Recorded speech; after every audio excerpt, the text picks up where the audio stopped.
Bienvenidos a Big Left, en el nombre del Padre, del Hijo y del Espíritu Santo. Amén. Avisos parroquiales. Estamos cerca de la Navidad, estamos en el mes de María, aleluya, bellísimo mes de María.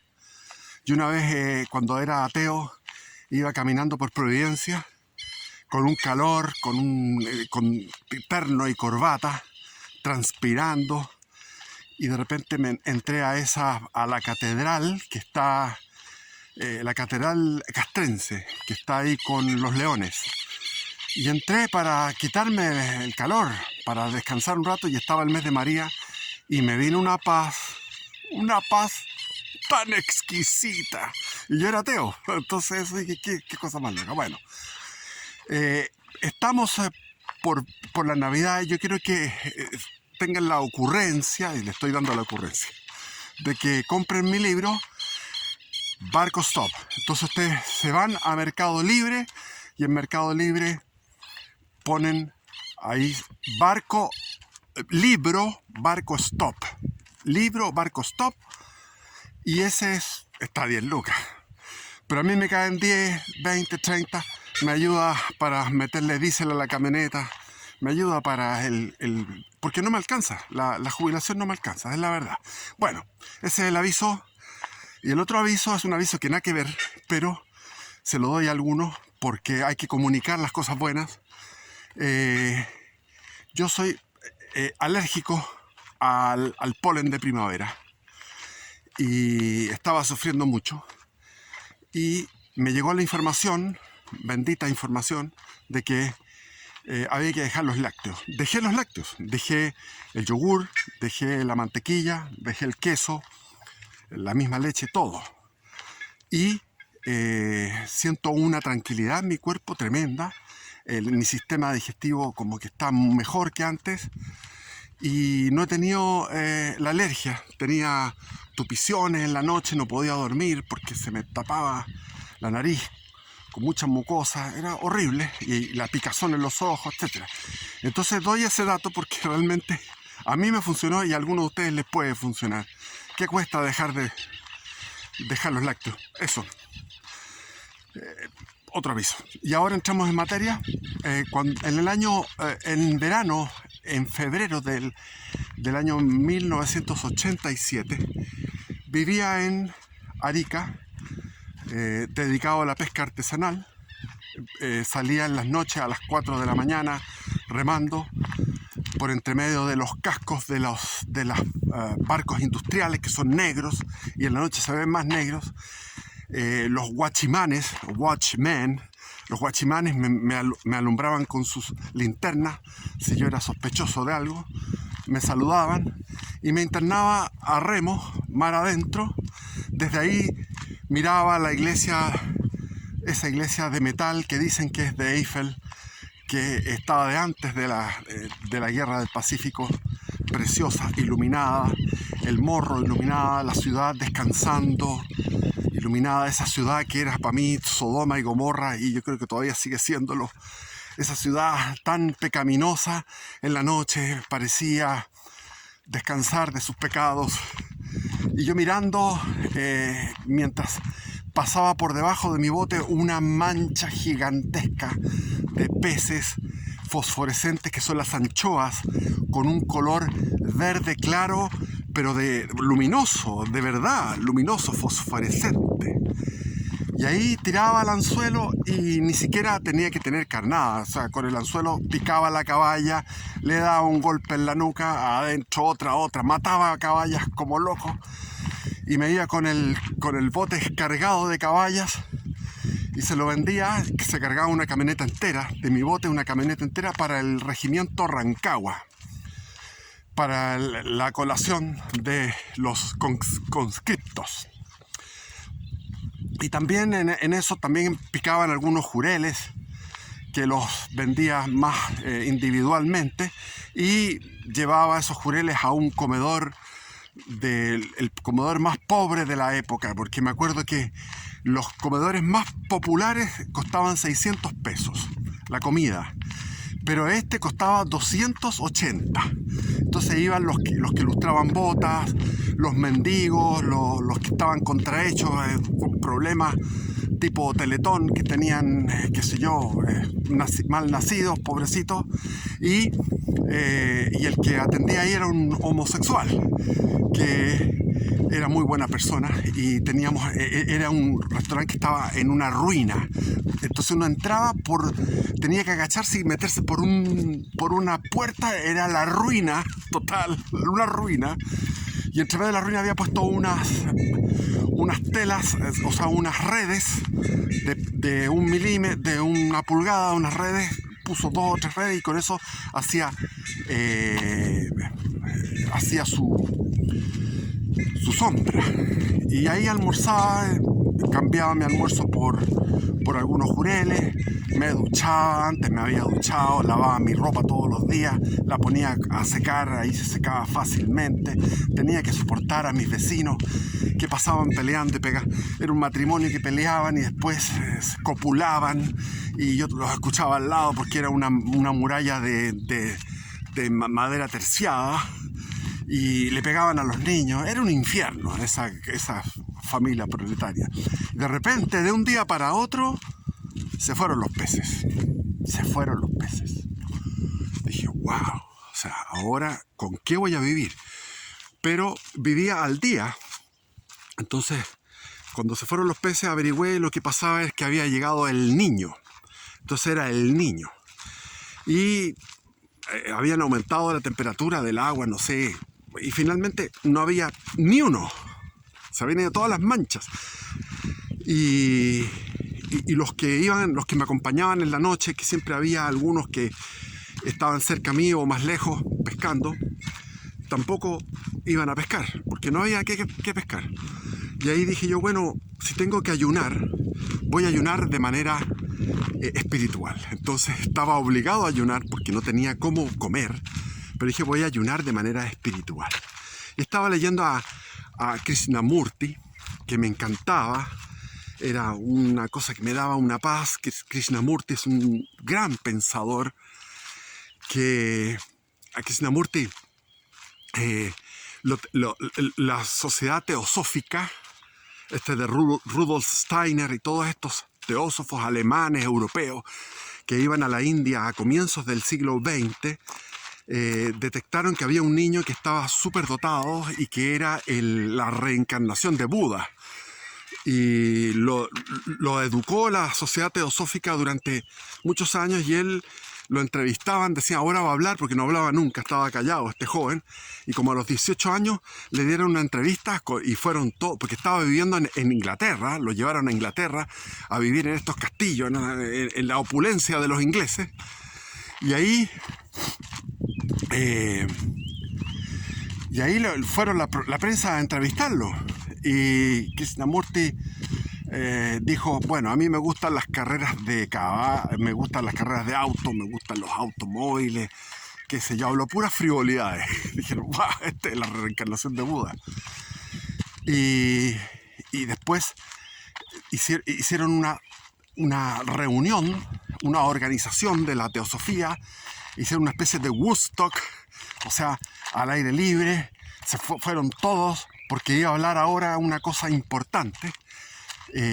Y todavía tenían fe en este hombre, y Krishnamurti inaugura toda esta asamblea de los esotéricos, de los sincretistas que estaban haciendo de todas las religiones una sola religión, y en ese momento habla y dice, yo no creo en esta organización, porque no puede haber cualquier organización religiosa o espiritual está destinada al fracaso.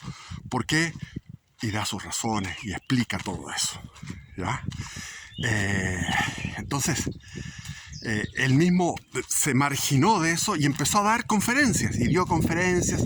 Murió finalmente en California, donde murió Yogananda, donde murió Aldous Huxley. El día que murió, que era un día de verano, hubo una tormenta fuerte con rayos, y me acordaba de esa tormenta cuando en un día de verano murió Miguel Serrano y también se produjo esa misma tormenta. Dije yo, esto aquí es extraño, es una coincidencia. Ahora, Krishnamurti obviamente es inmensamente superior a Miguel Serrano, no quiero hacer paralelos al respecto. Y leyendo a Krishnamurti y leyendo también el libro de Lesaeta Acharrán, de Manuel Lesaeta Acharrán, que es un doctor chileno que tenía un problema, creo que de cáncer, y como doctor fue a ver a todos sus colegas y todos sus colegas le dijeron, mira, no tienes arreglo, estás, digamos, desahuciado. Y él, como estaba desahuciado, dijo, voy a ir a hacer un retiro, y fue a San José de la Mariquina, al norte de Valdivia, un lugar precioso donde pasa el río Cruces, que desemboca en la ciudad, donde está el río famoso, donde está ese puente que se equivocaron en la ingeniería. Ahí desemboca el río Cruces. y tiene otro brazo más allá, en la isla Teja, en un puente que hizo Frey en su época, cuando se inauguró la carretera que va de la isla Teja hacia Niebla. Porque cuando yo era niño íbamos, todo era en barco o en lanchas, se iba en la lancha Lodi, me acuerdo, íbamos en la Lodi en el día a la isla Mancera, nos bañábamos en el mar ahí con las fuertes atrás y volvíamos en la isla. Bueno, en San José de la Mariquina estaba el padre Tadeo, que de barba, como todos los capuchinos usan barba, que los capuchinos es una orden religiosa que es la más estricta en cuanto a lo que es la regla. No tiene una regla, pero para dar una idea, la regla de San Francisco de Asís, o el espíritu de San Francisco de Asís. Entonces están los franciscanos, la orden franciscana, y están los conventuales, que son como 3.000. La orden franciscana en esa época eran como, qué sé yo, 50.000, y después están estos capuchinos que son menos, 15.000, pero de estricto rigor, y ellos fueron los que evangelizaron a los araucanos del siglo XIX. Entonces, cuando llegaban el ejército chileno, le decían, no, ustedes no pueden atacar, son cristianos, eran cristianos católicos evangelizados por los capuchinos, siglo XIX.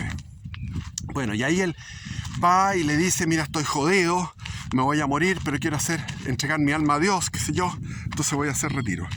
Y el padre Tadeo le pregunta, ¿qué es lo que te pasa? Tengo estos síntomas, y le dice, mira, yo tengo una sabiduría ancestral, que es la medicina ancestral, que es la medicina natural, y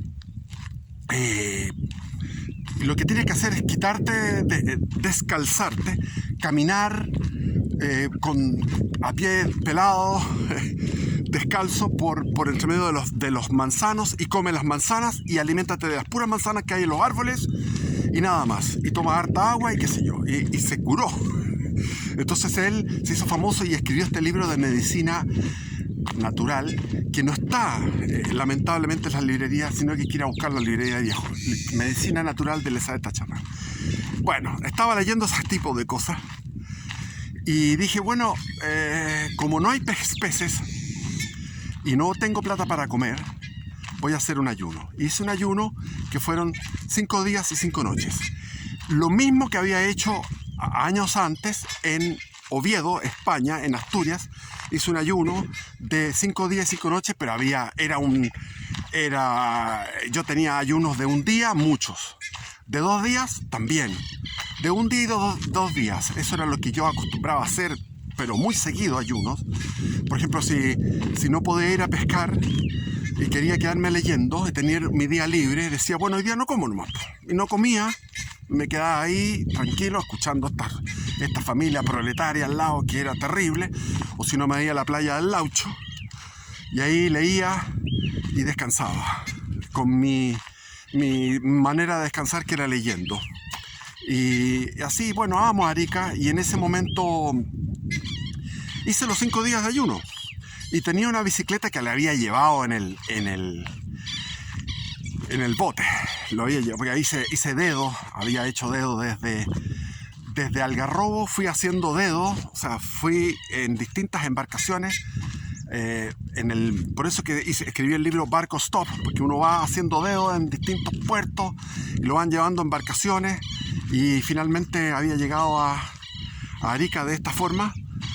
Quise pasar a Perú con el bote a remo y pasar la frontera a remo, y después no fue problema todo el día remando, pero a la vuelta me tocó me di cuenta que era una locura y me volví, pero volví remando contra el viento sur que venía en contra. Entonces me costó muchísimo, fue muy sacrificado llegar a Arica desde el norte, desde la frontera más allá del Utah. Había pasado el Utah, ya había pasado la frontera a remo. Y cuando tenía esta bicicleta, y esta bicicleta Oxford que era buena, dije yo voy a venderla. Entonces era un domingo y había una feria internacional, que era una feria de baratijas, de cosas así, peruanos, bolivianos, chilenos. Iba con la bicicleta, le puse 7.500, un letrero, 7.500 pesos. Que en esa época esa bicicleta costaba como 20.000, pero la vendía en oferta. Y llegaban los tipos y me decían, cuando termine a la 1, a las 2, a las 3 de la tarde, te la compro en 6.000. Y todos me ofrecían 6.000. Todos me rebajaban. De repente seguí caminando con la bicicleta en un estado mental fabuloso. Porque el ayuno te da una independencia. ¡Ah, carajo de mierda! El ayuno te da una independencia de esa cosa de la gula. Tú ves a la gente comiendo, sobre todo en Arica, que está lleno de negocios de comida. Los ves comiendo y dices, bueno, ¿qué esclavos son de esto? Yo estoy ahora sin necesidad de comer, sin sentir hambre, porque el hambre se siente el primero y el segundo día. Después ya en el segundo, tercer día ya no.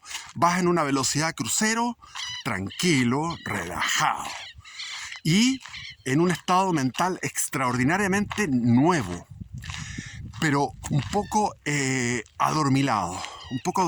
Entonces iba con el sol, había un sol fuertísimo, iba con la bicicleta y de repente uno de estos gallos me dice, te la compro en 6.000. Ya, ok, ahí está la bicicleta, dame los 6.000. Y había una de estos... ¡Ah, carajo! Estos son los traders que creen que yo les voy a ir a pisar sus huevos. Ahueonados. Bueno, y había una casa rodante que vendía completos. Me van a creer que miré el completo y no quise comer el completo. Y le pedí una Coca-Cola. Me tomo una Coca-Cola normal, con azúcar, una Coca-Cola, y al entrar la Coca-Cola por mi boca y por mi esófago, entró una epifanía, una experiencia mística con la Coca-Cola. ¡Fabuloso! El organismo estaba volviendo del ayuno a comer. Fue una experiencia muy linda.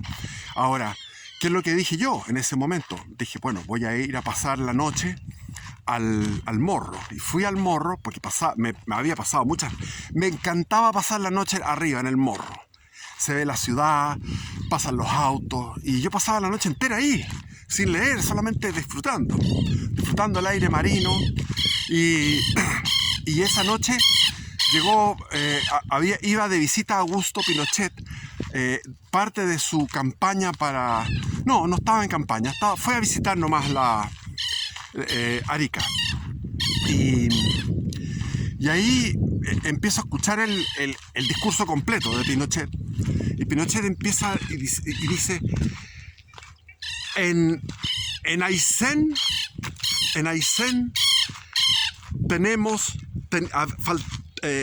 no había trabajo. En Aysén la gente, estos pájaros me distraen.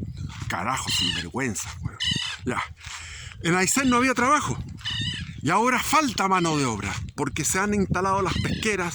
Se había instalado Friosur, que es una pesquera del grupo Derco, del Río, del empresario del Río, que lo conocí personalmente allá en Puerto Chacabuco. Tipo alegre, estupendo del Río, el tipo después. Un tipo dinámico, bueno, un buen empresario. Ese Friosur, Pesca Chile, que era de los españoles, Pesca Chile. Y otras pesqueras más, estaba la pesquera que era de un señor de apellido Costa, me acuerdo. Muy caballero el hombre, tremendamente caballero. Y había 7 pesqueras en Puerto Chacabuco y en Aysén. A todo esto me vino a mí el recuerdo de que cuando era niño, en la biblioteca de mi padre había un atlas del Instituto Geográfico Militar. Y este atlas tenía, aparte de las mapas, tenía fotos. Y había una foto una foto gigante, porque ocupaba un atlas. Un atlas es un libro grande, ancho, y todas las 2 páginas ocupaban una foto aérea de Puerto Aysén de la década del 60, antes de que existiera Ribera Sur. Estaba solamente el puente Carlos Ibáñez del Campo, que es ese puente medio naranjo de metal extraordinario, ese río tremendo, ancho, maravilloso, y se veía desde arriba las montañas nevadas con el. Y yo cuando era niño vi eso y dije, yo voy a vivir ahí. Tendría unos 10 años. Dije, yo voy a vivir en ese lugar. Amo Puerto Aysén. Como dije, también voy a vivir en Arica. Había vivido en Arica. Había vivido en Isla Negra. Porque quería Isla Negra. Desde niño que mi padre veía a Isla Negra, vivía en Isla Negra. Vivía en Arica. Vivía en Puerto Aysén. Y dije yo, me voy a Puerto Aysén. No tenía ni plata ni para el bus. Me acuerdo que en el bus iba parado. Viajé parado de Arica hasta Antofagasta de pie. Después tuve un asiento en Antofagasta. No fui sin nada. El bote lo arrendé. En vez de venderlo, lo dejé arrendado al Chapiquiña, que se llamaba. Todavía está trabajando en el puerto. La última vez que fui, porque mi hijo había hecho el servicio militar, entonces fui a verlo allá a Arica. Estaba Chapiquiña todavía en el puerto trabajando. A él le dejé el bote, pues el bote servía para remando en el puerto para muchos servicios y le daban propina. Y me fui a Aysén, como les digo, con una mano adelante y la otra atrás. Una mano adelante y la otra atrás. Tomé el transbordador en Puerto Montt. Me fui con un gallo que me convidaba cigarros y decía, fumaba, y él iba igual. Decía, yo voy sin comer, yo también. Con un frío tremendo, sin comer. Y fumábamos, él me convidaba cigarros, fumábamos. Porque había muchos que íbamos a buscar nuestro destino. Íbamos así, sin nada, sin plata. Y llegué allá a dormir a la intemperie con mucha lluvia, porque Aysén llueve montones. Entonces me buscaba los aleros de las casas. Entonces con el alero me protegía de la lluvia. En el alero de la iglesia dormí, el alero de distintas casas iba durmiendo. Y cuando ya estaba con barba crecida y muy sucio, pagaba una pensión, y la pensión en Puerto Chacabuco, me duchaba, quedaba fragante y iba a la entrevista de trabajo. Y me dieron un trabajo de nochero. Y fue tremendo porque estaba de nochero. A las 8 de la mañana llegaba la micro con todos los trabajadores y yo terminaba mi jornada a esa hora. Y me iba a un lugar donde yo estaba alojando, que era un lugar que no tenía piezas individuales. Era como un hospital público donde tú tenías... ¿Cuántas? Eran 6 camas. Era un espacio... grande como estas iglesias evangélicas, con 6 camas y un baño común, y ahí estaban los guasos de Mañiguales, que es cerca de Coyhaique está Mañiguales, un lugar precioso, y estos guasos de Mañiguales no sabían tirar la cadena, tenían unos hábitos de pulcritud negativos, totalmente hediondo todo, y ahí estaba en ese lugar, y llegaba a dormir, y justo se ponían al lado a cortar troncos con motosierra. Entonces llegaba a las 9 más o menos a dormir, 9 de la mañana, y cortaban con motosierra. Decía, qué infierno, Dios mío. Entonces me iba a refugiar a una iglesia evangélica que había ahí. De repente se ponía a llover y le dije al Señor, en esa iglesia evangélica, le dije, Señor, ayúdame, estoy jodido, necesito tu ayuda. Y veo a un tipo que va en una camioneta y dice Salmones Antártica. Me gustó el logo, son 2 salmones que hacen una S, Salmones Antártica. Y el tipo ahí se bajó, era de Fundación Chile, un gallo pituco, cuico, me dijo, ¿y tú qué andáis? Yo ando buscando pega, le dije yo. Ah, necesitamos un supervisor. Pero yo no tengo idea de esto, no importa, vamos para adelante. Ya. Y me contrató como supervisor porque faltaban profesionales. Después llegaron ingenieros acuícolas, técnicos marinos de la Universidad de Talcahuano, ingenieros acuícolas de la Universidad en Antofagasta. Entonces, empecé a trabajar en un trabajo que no conocía como jefe de eso. Y empiezo a estudiar eso, pero me dijeron, todavía no vas a ponerte de jefe. Empecé a aprender eso. A los 2 meses, el gerente sacó a uno de los jefes de centro y me puso a mí. Y ese centro empezó a ser el más exitoso porque lo más importante era tener cosecha de salmones en diciembre. Porque en enero y febrero bajaba el precio del salmón porque ya era muchísima la cosecha. Entonces todos los salmones que se cosecharan en diciembre se vendían a muy buen precio internacional. Y claro, porque nosotros compensamos lo que es el cambio estacional en el hemisferio norte. Cuando es verano, aquí es invierno, y cuando aquí es invierno, allá es verano. Entonces ellos tienen toda su cosecha, pero en noviembre, diciembre es el precio más alto. Y yo tuve el éxito de poder tratar a los salmones de tal manera que inventé tecnologías nuevas que no se habían inventado, como por ejemplo contar cada salmón. Los contaba, los pasaba por unas redes, los íbamos contando y poníamos el número exacto de salmones en cada una de las jaulas, y les dábamos una alimentación parcializada en la mañana y en la tarde, 4 alimentos al día, 4 veces al día, lo que produjo un crecimiento espectacular. Y me dio la posibilidad de que los salmones eran parejos, de tamaño parejo, eran sanos, robustos, y podíamos cosecharlo en diciembre. Entonces ahí me fui haciendo mi carrera en el tema de los salmones hasta que vino un problema, que fue el problema del anclaje. Se suponía que eso estaba bien hecho. El problema del anclaje, eso se suponía que estaba bien hecho. Entonces yo me dedicaba a los salmones y el anclaje se estaba moviendo. En vez de poner los muertos que llaman, que son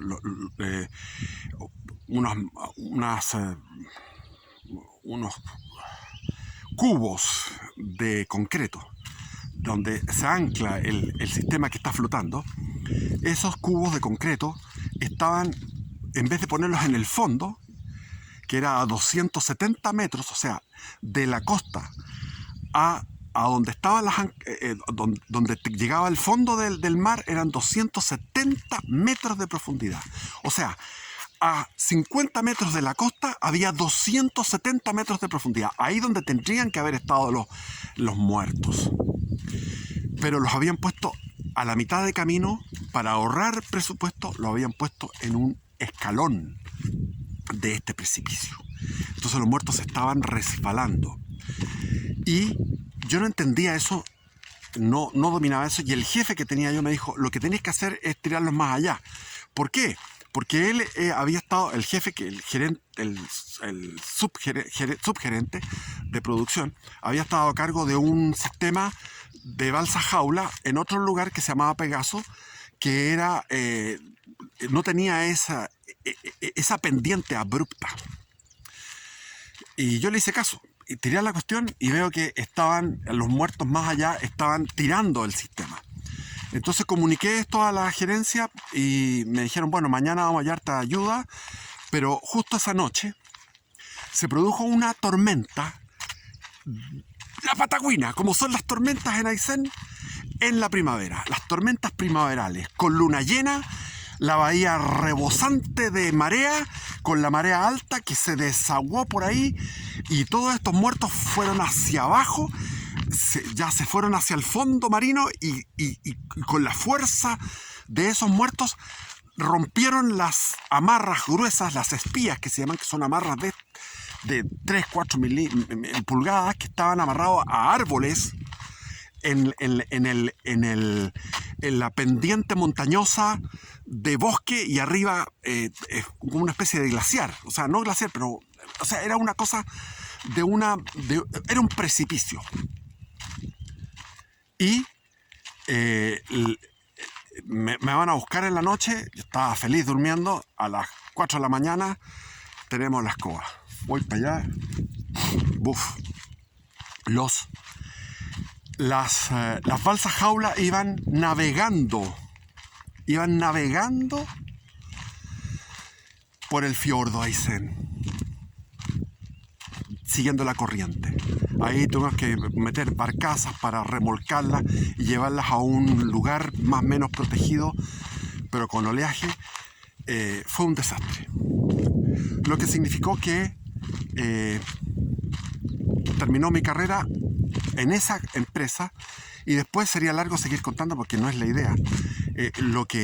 Llegaron 3 ofertas de trabajo que rechacé por motivos que no quiero entrar a contar porque tengo que pelar a alguien. Y ahora, o sea, tengo que hacer toda una serie de pelambres. Es mejor que lo dejo ahí. Pero Aysén, una maravilla, ese lugar del planeta Tierra. Qué maravilloso es Aysén. Para mí, la carretera austral es el lugar más hermoso que existe en todas las galaxias. No puede ser más bello. En contraposición a la otra Patagonia, la Patagonia Oriental. Tremendo. Ahora he sabido que en la Patagonia Oriental hay una base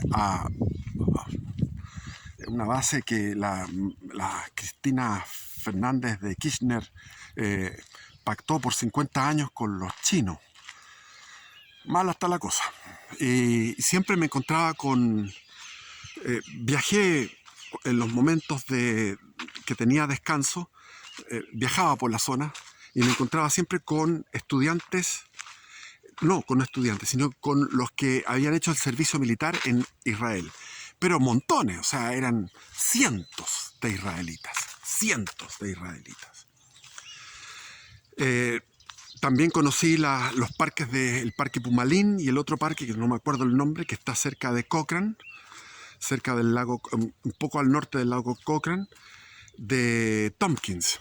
Y en esa época, como yo estaba de sincretista, de medio hipón, y sincretista en la parte espiritual, en la parte de fe, creía que todas las religiones eran lo mismo, o que podían ser lo mismo. Estaba con Aldous Huxley, todo esto que les he contado en las lecturas, y por otro lado era un ecologista profundo, a pesar de que estaba trabajando en las salmoneras, pero tenía muchos escrúpulos y trataba de ser lo más pulcro posible con los desechos de salmones, etc. Quería ir a trabajar con Tompkins. Y conocí gente en la Patagonia de todo tipo, hay que decir la verdad.